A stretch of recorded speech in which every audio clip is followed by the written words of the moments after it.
remember that who actually you were a contractor for NASA. You had openly uh, criticized the level of intelligence of the people working at NASA just because were working with them. Yeah, I'll say this. So not everybody at NASA. I'm not going to criticize everybody at NASA, They but did get us to the moon, they allegedly. did eventually. Allegedly. But I'll tell you this. So we had a pretty significant scope for NASA, my previous job, and so I had all these expectations of what it was going to be like to work on a NASA facility and inside and see the inner workings of the pieces and the assembly facility. You're expecting like white lab coats and nerds, right? Yeah, exactly. Yeah. And when I got there, I was surprised to see that most of the engineering was farmed out to companies like Jacobs or um, outside engineering firms. Yeah. And the actual people that work for NASA are just government employees.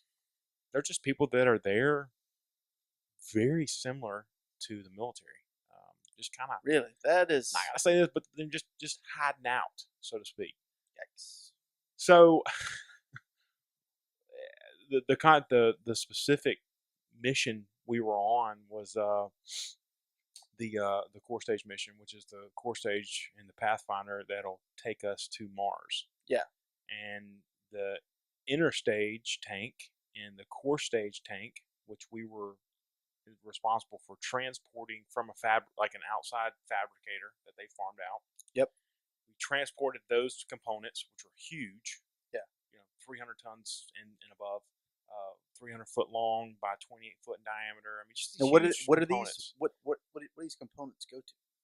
These are the actual like the. All right, let me just put it in layman's terms. But I have no idea what you're big talking about. fuel cell, Like the things that like go up with the rocket, like they go up with the actual shuttle, yeah, right? Yeah. Which in this mission to Mars, the shuttle looks something totally different than in previous missions. Really? Yeah, Is that classified? Can we talk about that right now? So I never really saw it, but it was relayed to me that they just told you like, yeah, it's not gonna look like the. When you look at the old missions into space, I don't know whether they're on the moon or whatever, but the missions going to the space station, all that good stuff. Those you see the two solid rocket boosters on the side of this big fuel cell, and then you got a spaceship glued on top, sandwiched, I guess. Yeah. So can you hear me right? Yeah, talking to that? Okay, good. There we go. So the classic missions you see going outer space are you see the solid rocket boosters, which is the SRBs, and then you have the interstage or the core stage, which is the big gray tank. It's the big one. Big one. That's the one that holds all the fuel. Right? Yeah, that's the one that holds all the fuel. That makes more sense. So you have the two booster rockets, and then you have that big fat one in the middle. That's the fuel cell. That's the big fuel cell. That's what gets you to the outer atmosphere. Gotcha. So, and for instance, when Columbia or the Challenger, whichever one exploded, that's the one that the solid rocket boosters had faulty fittings on, or I guess you could call them. That one exploded seals. On my birthday, my first birthday. Yeah, January 28th, 1986. So I was born in '85, January 28th. Yeah. So like while they're celebrating my birthday, they're like, "Oh shit!" Yeah. We were both infants, but toddlers. But having to go back and work for these guys, I went back, kind of researched and did my homework on all the significance, on all the stress that they were putting on every different little component that we were handling at the NASA facility, because all the stuff was already made. Yeah, we were the ones out there, arm workers out there handling it. But all that being said, I got to the NASA facility and I was like, man, I don't see any rocket scientists. There's nobody out here. Like, yeah, the people that design this stuff were engineers, but I can't say that like the people putting it together are not. No, not at all.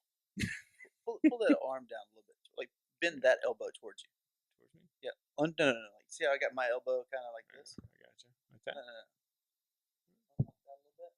Do this for yourself. There you go. Lock it in. There you go. That's what's up, dog. All right. But yeah, like the pinnacle of my career working for NASA. Moved to Baton Rouge, opened up my own office over there. Was camping out in Louisiana. Had all the mecca of the petrochemical and refining market was over there, and then NASA. So I was hitting all these top accounts, man, meeting with all these really high level Did you work officials. in? No, I know like your primary focus now is cranes, and that's what you were in before. But there was also like logistics and just moving and Yeah. dealing with like So massive structures, super, right? yeah. The easiest way to describe it was super heavy hauling, Yeah, super heavy transport. yeah, So the show on Discovery Channel, Mega Movers. yeah, Sorry, we've been on that a few times. I hadn't personally, but some of the jobs that Barnhart's done has, and super heavy lifting. So some of the yeah. biggest cranes in the world. You know, we had a crane that could lift 1,700 tons. Yeah, just massive stuff, just Yeah. picking and lifting. It's, yeah, I'm not saying that's brag, you know, the mega market, but it was surprisingly pretty simple. Yeah. I can't say that. Well, Yeah, it's like guys like me out there doing it, you know.